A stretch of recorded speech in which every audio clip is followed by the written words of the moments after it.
So I guess the first dish everyone has to talk about is called cepeline. It's what they consider their national dish in Lithuania, at least. I don't know about the other two countries, but um, it's made from potato, and more potato. Potato starch is like used to encase potato, make it really sticky, and so you get this like zeppelin looking. That's what zeppelini means, little zeppelins.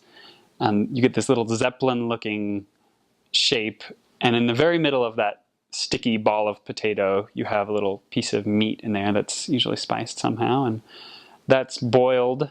And some people love it, some people hate it. I do not care for it. And one dish I do really like, though, is called balendele, which means little doves. Yes, they like their diminutive forms. It's a ball of meat, a small ball of meat, usually with rice. Often it's pork, and they mix it with rice, ground pork and rice. And you make a little ball with it. You wrap that in cabbage, a cabbage leaf or two, and then you boil that in beef stock and tomato sauce. And sometimes you bake it after that too. And it's scrumptious. I love it. And so that's great.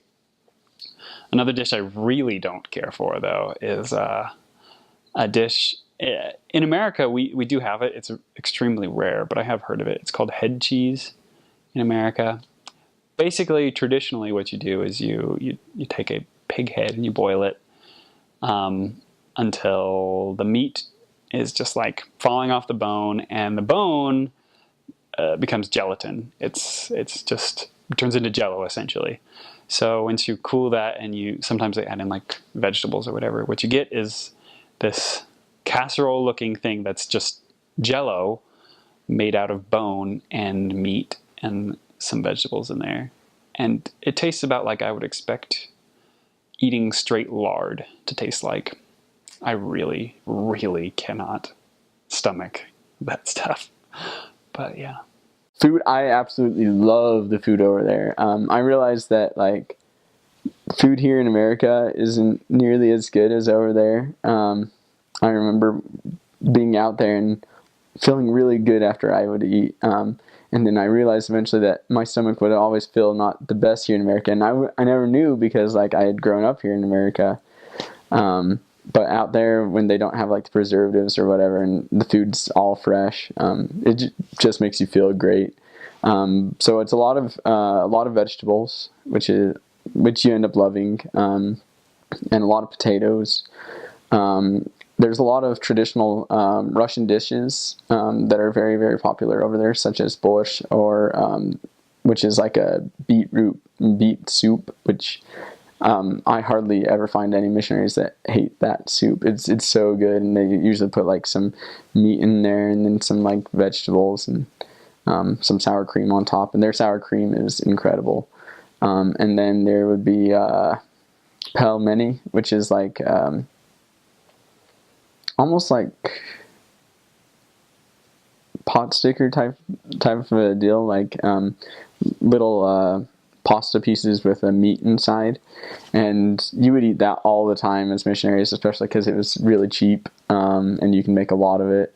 And usually you would either boil it or fry it, and then you would put on some sauces that we love here in America, and you can typically find over there in the supermarket, such as like a sauce called Texicana, which is like almost like a salsa, nearest thing you can get to salsa over there, or you can put on like sweet chili sauce or something like that. And then they also like blini, which is Russian pancakes, which are almost like crepes. Those are amazing. And if you ever do eat with members, I'd say probably about 6 times out of 10, they'd feed you blini. And it's a really, really awesome dish. And then tea. Everyone's tea drinkers over there. They love their tea. So you have a lot of herbal tea, and you get to like that a lot, especially in the winter.